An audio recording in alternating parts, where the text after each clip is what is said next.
Salah satu argumen yang digunakan untuk menyatakan keselamatan Yudas adalah bahwa Yudas itu dipilih langsung oleh Tuhan Yesus karena dia dipilih Yesus bersama para murid yang lainnya, Petrus, Yakobus, Yohanes, dan sebagainya, maka Yudas pasti diselamatkan.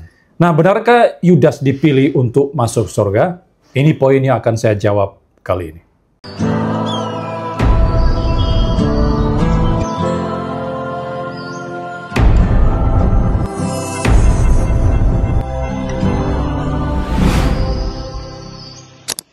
Mari kita melihat ayatnya. Yohanes pasal 6 ayat 70-71. Jawab Yesus kepada mereka, "Bukankah aku sendiri yang telah memilih kamu yang ke-12 ini? Namun seorang di antaramu adalah iblis." Ayat 71. Yang dimaksudkannya ialah Yudas, anak Simon Iskariot, sebab dialah yang akan menyerahkan Yesus. Dia seorang di antara ke-12 murid itu. Saudara, di dalam ayat ini, Yesus secara jelas menyatakan bahwa Yudas Iskariot adalah salah satu orang yang dia pilih bersama dengan ke-12 yang lainnya. Tetapi apa maksud pemilihan Yesus terhadap Yudas? Benarkah Yudas dipilih untuk diselamatkan? Kalau saudara melihat dua video saya sebelumnya, maka pendapat semacam itu tidak bisa diterima. Kenapa? Karena jika Yudas dipilih Allah untuk diselamatkan, maka ini menjadi tidak cocok dengan kata-kata keras yang menohok daripada Tuhan Yesus sendiri terhadap Yudas. Misalnya, Yesus berkata bahwa Yudas itu adalah anak kebinasaan, atau anak kehancuran, atau anak neraka yang harus binasa. Dalam Yohanes 17 ayat 12. Dia juga dinyatakan sebagai manusia celaka yang lebih baik tidak dilahirkan. Dalam Matius 26 ayat 24. Yudas juga disebut sebagai iblis dalam Yohanes 6 ayat 70, seperti pembacaan kita tadi, dan sebagainya. Nah, ini kata-kata keras yang tidak mungkin diucapkan untuk orang-orang pilihan Allah. Kalau memang Allah memilih Yudas untuk diselamatkan, maka tidak mungkin Yesus menyatakan kebinasaan Yudas. Saudara jangan perkecil atau perhalus makna kata binasa dalam Yohanes pasal 17 ayat 12. Kata binasa atau kebinasaan di dalam teks ini berasal dari kata Yunani apoleias. Saya punya kamus Yunani Indonesia yang ditulis oleh Barclay M. Neumann, JR. Di sana ditulis arti kata apoleia, tapi dia hanya menunjukkan satu makna saja, yaitu kebinasaan.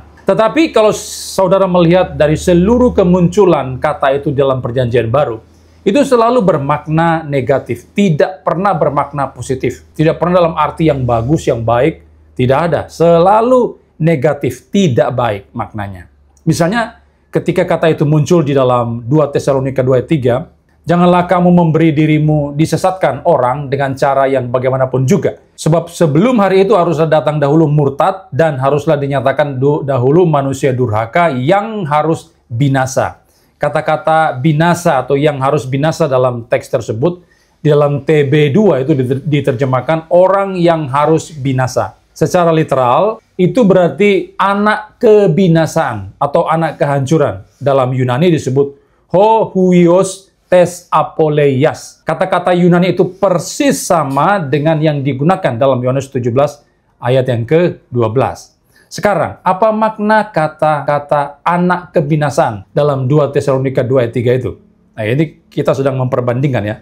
Saya sedang mencoba memperbandingkan antara Yohanes 17 ayat 12 dengan 2 Tesalonika 2 ayat 3 karena di dalam kedua bagian ayat itu memiliki kata Yunani yang sama. Sekarang apa makna kata anak kebinasaan dalam 2 Tesalonika 2 ayat 3 itu? Nah, kalau sudah perhatikan konteksnya, ayat ini mencatat bahwa sebelum hari itu maksudnya kedatangan Yesus kali kedua. Saudara lihat di ayat yang pertama. Harus datang dahulu murtad dan manusia durhaka. Siapakah manusia durhaka itu? Itu adalah istilah lain untuk antikristus, orang yang menolak Kristus. Jika Paulus menggunakan istilah manusia durhaka, maka Yohanes menyebutnya sebagai antikristus. Dalam 1 Yohanes 2 ayat 18, 22, 1 Yohanes 4 ayat 3, 2 Yohanes 7, sudah bisa lihat di sana. Nah, ini semacam penguasa tunggal yang nanti akan hadir di penghujung zaman menjelang kedatangan Kristus. Kemudian, Paulus katakan bahwa manusia durhaka itu harus binasa. Apa yang dimaksud dengan binasa dalam teks itu? Kita bisa mengetahui itu dengan melihat bagaimana nasib akhir daripada si pendurhaka atau antikristus itu. Kalau sudah melihat di ayat 8 dalam 2 Tesalonika pasal 2, Dikatakan Tuhan Yesus akan membunuh atau memusnahkannya saat dia datang kali kedua. Dan dalam Wahyu 19 ayat 20, binatang atau antikristus dan nabi palsu itu dikatakan dilemparkan ke lautan yang menyala-nyala dengan api dan belerang. Lalu dalam Wahyu 20 ayat 10 dinyatakan bahwa baik iblis maupun binatang atau antikristus dan nabi palsu itu dilempar ke dalam lautan api dan belerang. Dan mereka disiksa siang malam sampai selama-lamanya. Maka istilah anak kebinasaan dalam 2 Tesalonika 2 ayat 3 itu menunjukkan bahwa yang bersangkutan atau si antikristus manusia durhaka itu akan mengalami penghukuman kekal atau masuk neraka.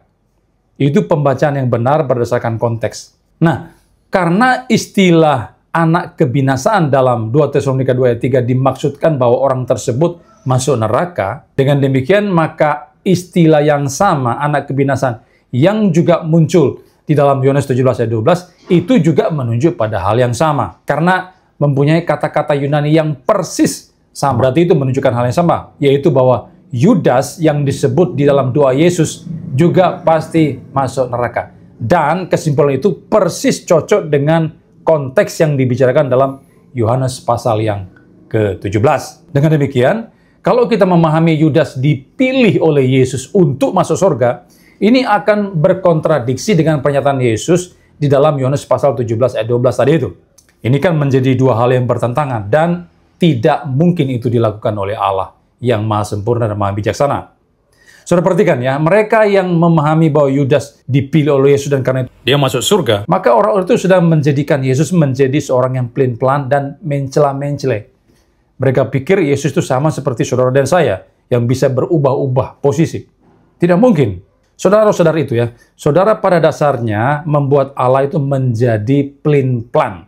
Lalu bagaimana? Apa alasan pemilihan Allah untuk Yudas?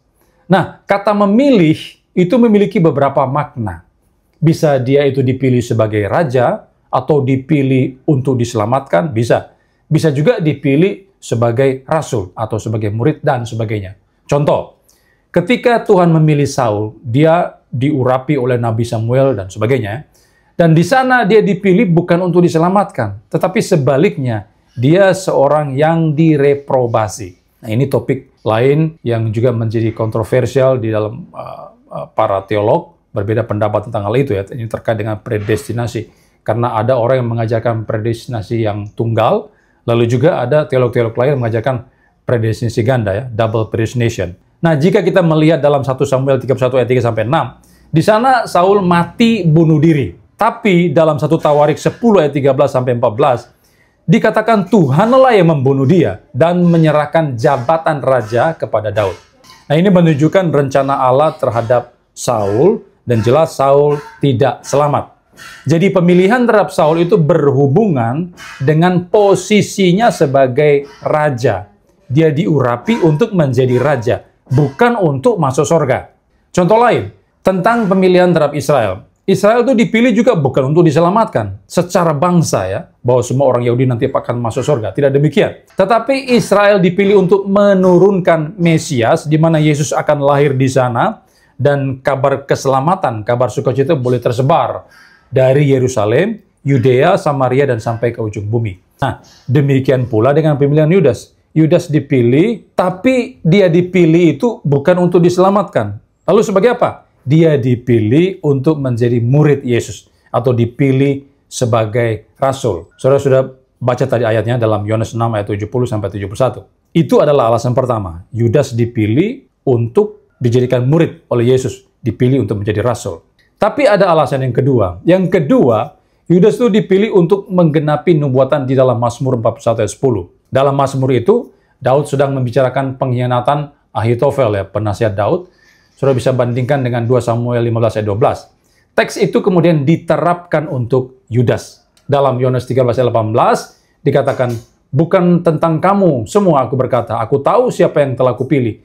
Tetapi haruslah genap nas ini, orang yang makan rotiku telah mengangkat tumitnya terhadap aku.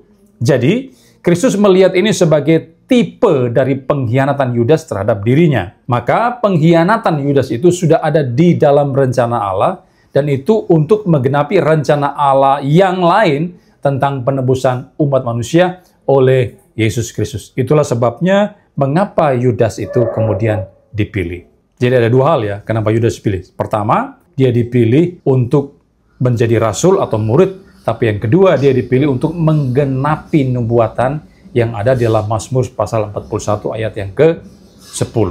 Jadi kesimpulannya, argumen bahwa Yesus memilih Yudas dan karena itu Yudas pasti masuk surga, dia diselamatkan, itu tidak dapat diterima karena tidak sesuai dengan data teks kitab suci.